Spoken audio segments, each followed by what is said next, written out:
Bakit may mga pasa si Yuli? Ah, yan ba? Naku, malikot kasi ang anak mo eh. Alam mo, akit ang akit kung san-san, talon ng talon. Baka kung san-san tumama. Oo, kaya nagkaroon ng pasa na ganyan.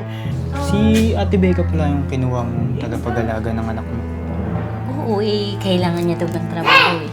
Ingat na lang kasi alam mo naman yung ugali niya ni Ate Becca. Huwag ka na lang masyadong magtitiwala.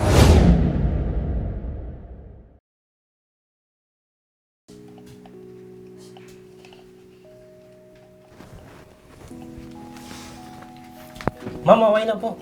Naikabit ko na po. Pati yung sa kusina, sa hallway, pati yung sa sala niyo. Okay. Maraming salamat po, kuya. Sige po.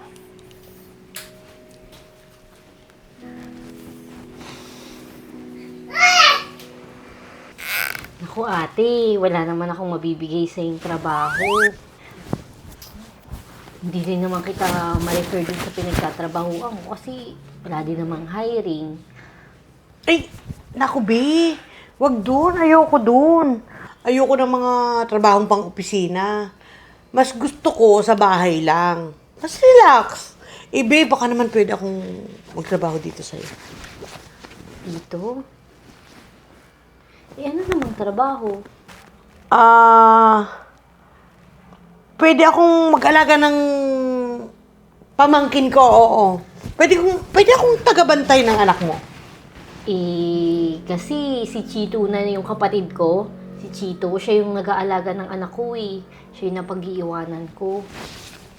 Naku, mas maganda kung babae nagbabantay dyan sa anak mo na pamangkin ko. Mas mapapabuti yun sa akin. Pagiging maayos yun pag ako nag-alaga doon. Pwede naman, kasi gusto na din kasi ni Chito mag-apply ng trabaho eh. Mahihirapan yun kapag sa kanya ko pa rin iwan yung anak ko. O paano pinsan mag-start na ako sa Makalawa? Sa Makalawa? Ha? Bakit pinsan? Gusto mo ba bukas na agad? Naku, hindi ako pwede bukas kasi syempre magpapahinga pa ako.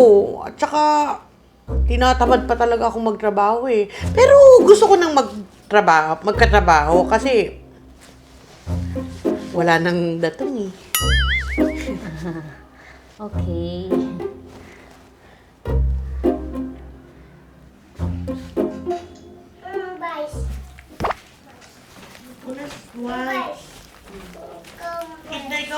Ate, si Ate Becca pala yung kinuha mong tagapag-alaga ng anak mo. Oo kailangan niya daw ng trabaho eh. Hindi naman sa judgmental ako, te ah. Pero ingat na lang kasi alam mo naman yung ugali niya ni Ate Becca. Huwag ka na lang masyadong magtitiwala.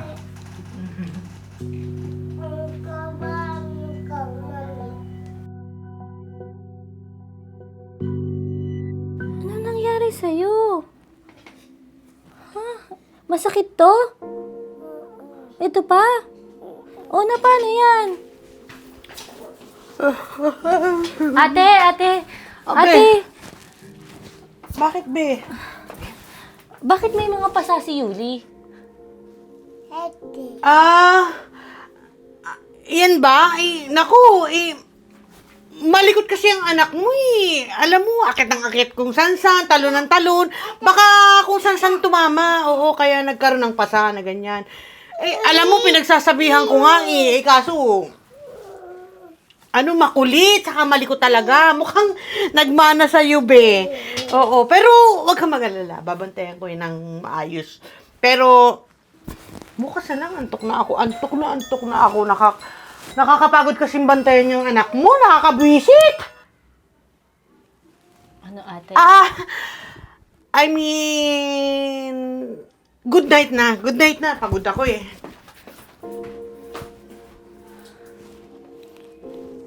Nalaglag ka ba? Saan ka nagpunta? Saan? Masakit to. Kasi masyadong malikot ha.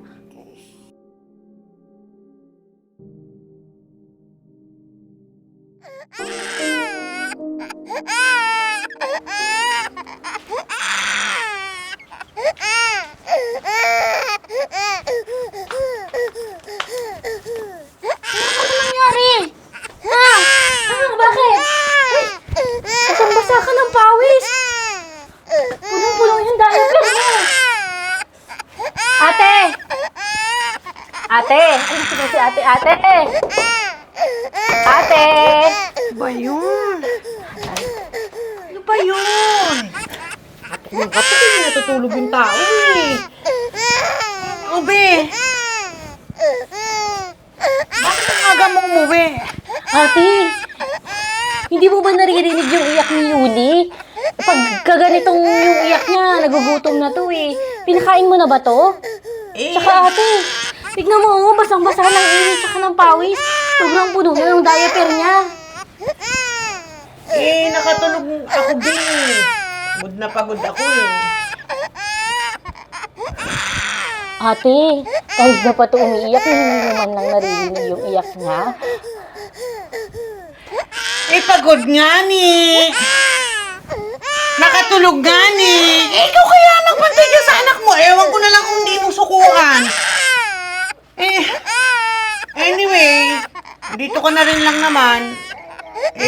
Uuwi muna ako kasi may asikasuhin ako sa bahay.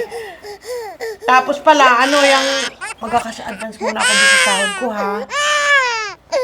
Tapos hindi muna ako papasok bukas. Hindi ako Ate, makakapasok. di ba cash advance mo lang nung isang araw?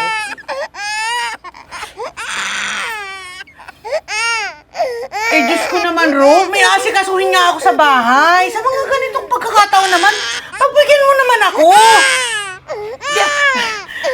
Inaasikaso ko ng maayos yung anak mo. Nagpapaalila po ako sa'yo. Ate, hindi naman kita inaalila. Tsaka, pwede naman sigurong hindi ka muna umuwi. May asikasuhin nga ni. Kulit? Basta wag mo kakalimutan yung cash advance ko, ha?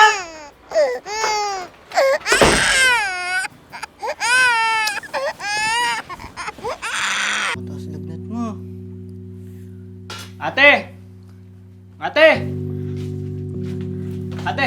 Oh, Ate! bakit? Ano nangyari? Mukhang mataas yung lagnat ni Yuli. Check ko nga. Oo nga. Tara ate, dali na natin siya sa ospital. Sige, sige. Tara. Tara. Tara Yuli, pumunta sa ospital. Dali, tara.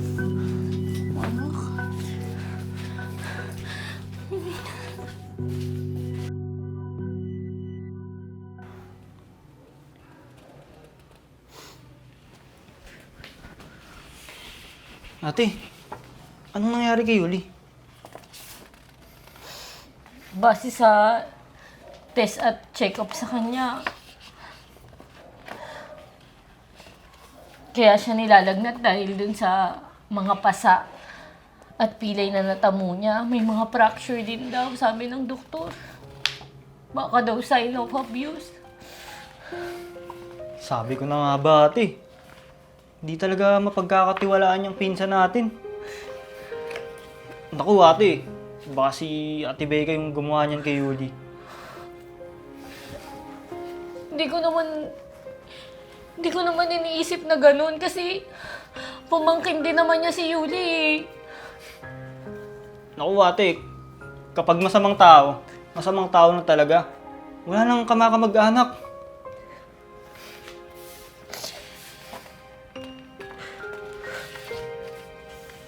Ate, di ba may CCTV kayo dito sa bahay? Ate, check mo.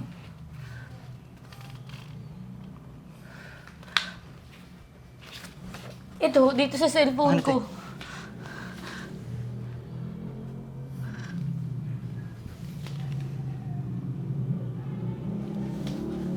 Dito yun. Ito sa room. Ito ate oh.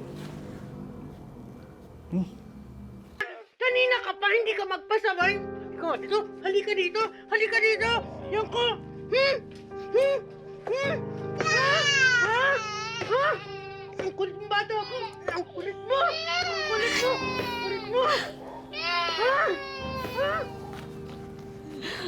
Napakawalang hiya naman ni Becca.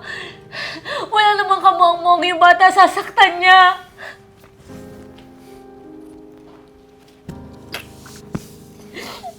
Umalis ka na. Ano ba, Umalis Rose? ka na. Aray ko, nasasaktan ako. Rose naman eh.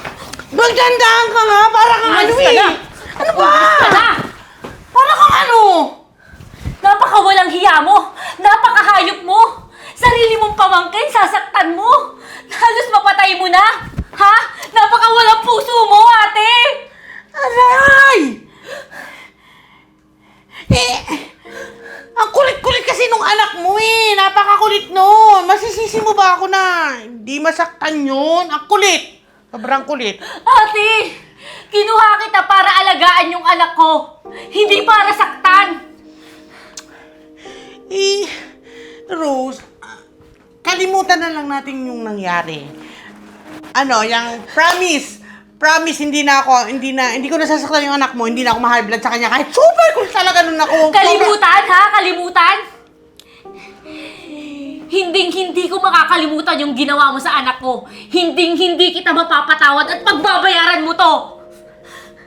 Grabe ka naman, galit na galit. Para ka namang hindi ka mag-anak eh. Mas grabe ka, ate. Mas grabe ka sa kamag-anak mo, wala kang puso. Daan mo to, ha? Pagbabayaran mo to at kayo mo ipapadimanda kita. Eh di demanda mo, para yun lang eh. Balis ka na! Pakahayop mo. Malalaman ng lahat ng kamag-anak natin to. Sasabihin ko kung ano yung tunay mo ugali sa kanila. Kala mo ha? Umalis ka na, ate! Umalis ka na! Aray! Aray!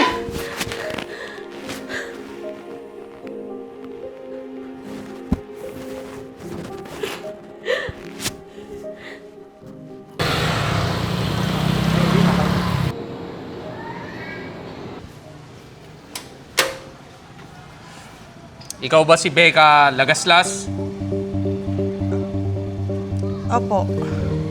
Naaresto ka namin sa salang child abuse. Sumama ka na lang para magpaliwanag.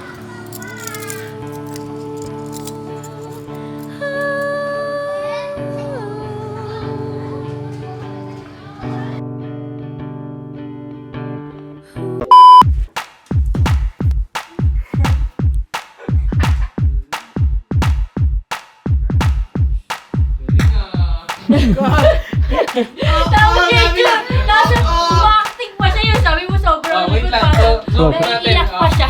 Cut! Pakap na si Yuli!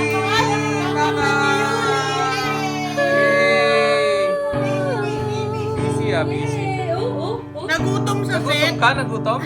Oo, nagutom. Kinain na yung props, oh.